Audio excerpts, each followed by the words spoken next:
Bismillahirrahmanirrahim. Assalamualaikum warahmatullahi wabarakatuh.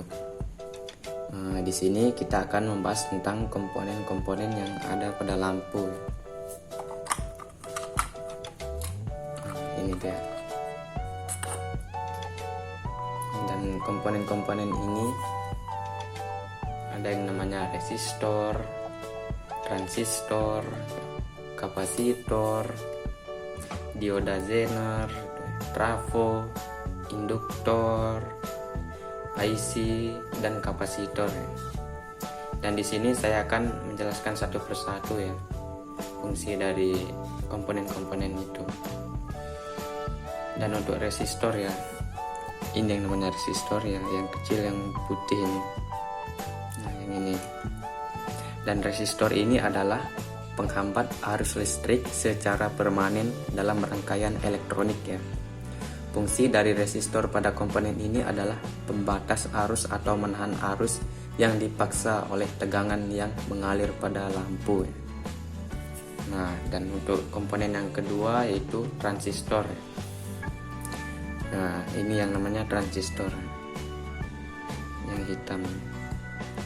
Dan transistor adalah alat semikonduktor yang dipakai sebagai penguat ya, sebagai sirkuit pemutus dan penyambung arus, dan stabilisasi tegangan dan modulasi sinyal.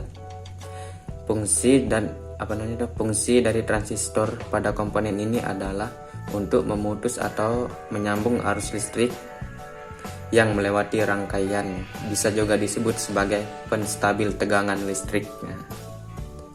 Itulah yang ketiga yaitu kapasitor ya. Ini yang namanya kapasitor. Yang ini sama ini dan ini juga.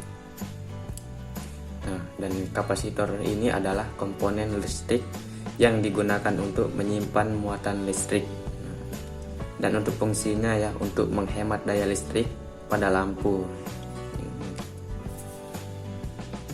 Baiklah, untuk yang keempat, dioda zener ya. Dioda zener.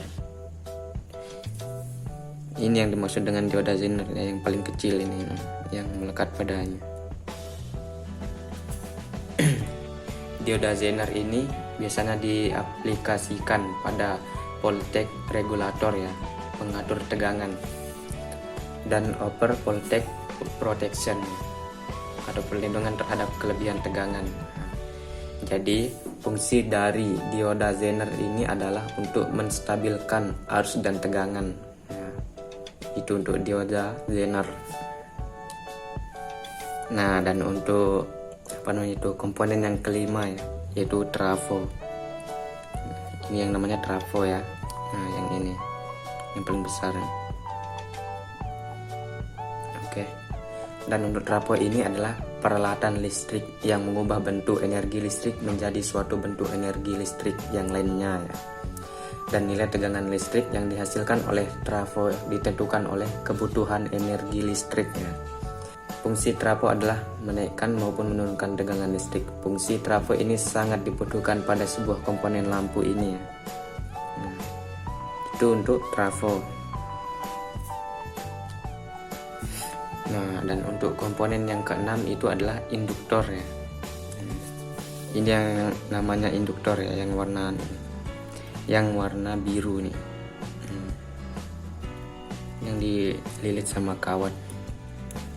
Dan untuk induktor ini adalah komponen elektronika pasif yang dapat menyimpan energi pada medan magnet ya, yang ditimbulkan oleh arus listrik yang melintasinya. Fungsi dari induktor mempunyai sifat kebalikan dari kapasitor ya, yaitu berguna untuk memblokir arus searah dan meneruskan ke arus bolak-balik.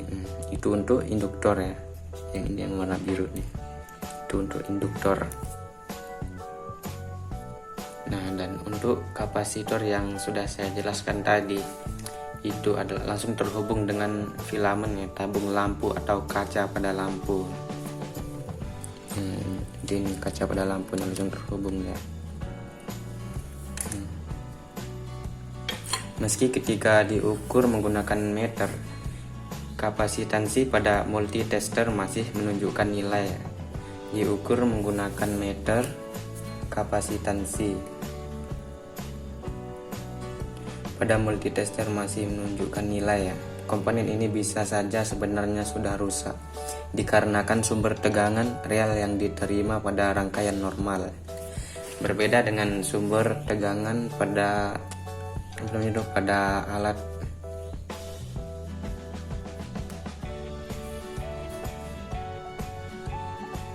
alat tester, yaitu baterai ya. Rusaknya kapasitor ini sangat mudah untuk mengetahuinya. Misal dari warna cahaya lampu yang agak kemerahan atau kehijauan ya, dan menjadi hitam gosong pada filamen tabung lampu atau bohlam ya lampu, sehingga umur lampu tidak lama lagi ya. Lebih baik segeralah untuk diganti lampu yang lama dengan yang baru ya. Nah, baiklah, itu adalah yang sudah saya jelaskan tadi, itu adalah komponen-komponen yang ada pada lampu ya. Baiklah, kurang dan lebihnya saya mohon maaf ya. Assalamualaikum warahmatullahi wabarakatuh. Take it slow, tell me all how you've grown just for me. Could we all